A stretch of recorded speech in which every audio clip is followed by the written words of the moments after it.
Big breaking news, টি-20 বিশ্বকাপ নিয়ে পাকিস্তানের সরকারের সাথে পাকিস্তান পিসিবি চেয়ারম্যান মহসিন নাকভির বৈঠক।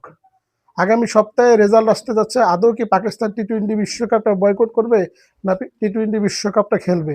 এইরকম একটা সিদ্ধান্তের মধ্যে দিয়ে যাচ্ছে Pakistan cricket board. Officially Pakistan cricket board এখনো কোনো সিদ্ধান্ত নেয়নি। পাকিস্তানের সরকারের সাথে মিটিংটা শেষ করেছে। এই মিটিং শেষে এখনো তারা কিছু বলেনি। এই ডিসিশনটা দেবে আগামী শুক্রবার। পাকিস্তানের সরকারের সাথে পাকিস্তান বোর্ড সভাপতি বা চেয়ারম্যান মহসিন নাকভি যে মিটিং করেছে, সেই মিটিং শেষে এখন পর্যন্ত তারা ডিসিশন দেয়নি। তারা বলেছে আগামী শুক্রবার আমরা এটার রেজাল্ট দেবো, আদৌ পাকিস্তান টি-20 বিশ্বকাপ খেলতে যাবে নাকি পাকিস্তান টি-20 বিশ্বকাপটা বয়কট করবে। এমনও শোনা যাচ্ছে টি-20 বিশ্বকাপে পাকিস্তান নাকি ইন্ডিয়ার সাথে যে ম্যাচটি হবে সেই ম্যাচটি তারা বয়কট করবে। যদি এমনটি হয় তাহলে আইসিসি কি মেনে নেবে? এরকম একটা নিউজ শোনা যাচ্ছে। পাকিস্তানের গণমাধ্যম জিও এইরকম একটা নিউজ করেছে যে পাকিস্তান তাদের হাতে ৩-৪টা অপশন আছে। তার মধ্যে একটা অপশন হচ্ছে টি-20 বিশ্বকাপ যদি পাকিস্তান খেলে সেক্ষেত্রে আমরা ইন্ডিয়ার ম্যাচটা বয়কট করব। এরকম যদি হয় তাহলে ক্রিকেট পাড়ায় প্রচুর পরিমাণে আলোচনা সমালোচনা হবে। এমনকি আইসিসি কঠোর পদক্ষেপও নিতে পারেন পাকিস্তানের বিপক্ষে। এমনও শোনা যাচ্ছে পাকিস্তানকে অলরেডি হুমকি দিয়েছে পাকিস্তানকে আইসিসি।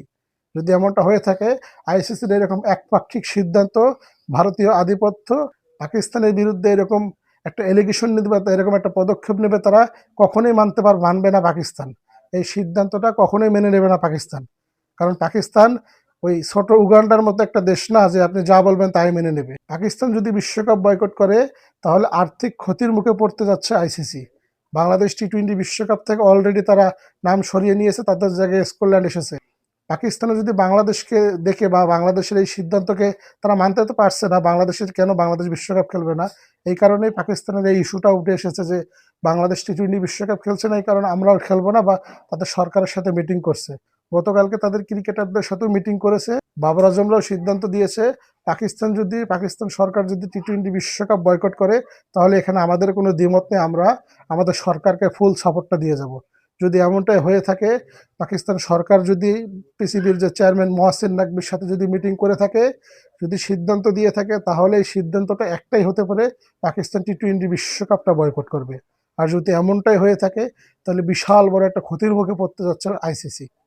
আইসিসির এই যে একপাক্ষিক সিদ্ধান্ত, ভারতের দালালিগিরি করা, এই জিনিসগুলো থেকে বেরিয়ে আসতে হবে। আইসিসি সবার, শুধু ইন্ডিয়ার নয়, আইসিসি সবার হতে হবে। একটা ইন্টারন্যাশনাল ক্রিকেট কাউন্সিল যারা সবার, সব সব দেশেরই সুবিধা অসুবিধা মেনে চলা উচিত। কিন্তু শুধুমাত্র ইন্ডিয়াকে তারা সুবিধা দিতে গিয়ে বাংলাদেশকে তারা টি-20 বিশ্বকাপ থেকে বাদ দিয়ে দিল। ইন্ডিয়া যদি আলাদা ভেন্যুতে চ্যাম্পিয়ন্স ট্রফি খেলতে পারে তাহলে বাংলাদেশ কেন পারবে না? এমন এমন মন্তব্যই করছে সাবেক কিছু ক্রিকেটাররা, সাউথ আফ্রিকা, অস্ট্রেলিয়ার সাবেক তারকারা। ইন্ডিয়া বা আইসিসির বিরুদ্ধে এরকম এলিগেশন বা এরকম অভিযোগ তুলছে সাবেক কিছু ক্রিকেটাররা। আসলে ইন্ডিয়ার আইসিসি কি বুঝতে পারছে না তারা যে সিদ্ধান্তগুলো নিচ্ছে এই সিদ্ধান্তগুলো অযৌক্তিক? কি হবে শেষ পর্যন্ত? পাকিস্তান কি টি-20 বিশ্বকাপটা বয়কট করবে নাকি পাকিস্তান টি-20 বিশ্বকাপ খেলে ভারতের ম্যাচটা বয়কট করবে? পাকিস্তানের বোর্ড চেয়ারম্যান মহসিন নাকভি বলেছিল যে আমাদের হাতে ABCD অনেক অপশন রয়েছে, আমরা অনেক সিদ্ধান্ত নিতে পারি।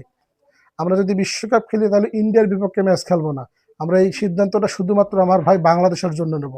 যদি এমনটি হয়ে থাকে তাহলে ভালো হবে। আগামী শুক্রবারে ডিসিশন আসতে যাচ্ছে পাকিস্তান সরকার থেকে, টি-20 বিশ্বকাপটা পাকিস্তান বয়কট করবে না খেলবে, নাকি ইন্ডিয়ার বিপক্ষে ম্যাচটি বয়কট করবে। শেষ পর্যন্ত কি হতে যাচ্ছে তা দেখতে চোখ রাখুন আমাদের চ্যানেলে।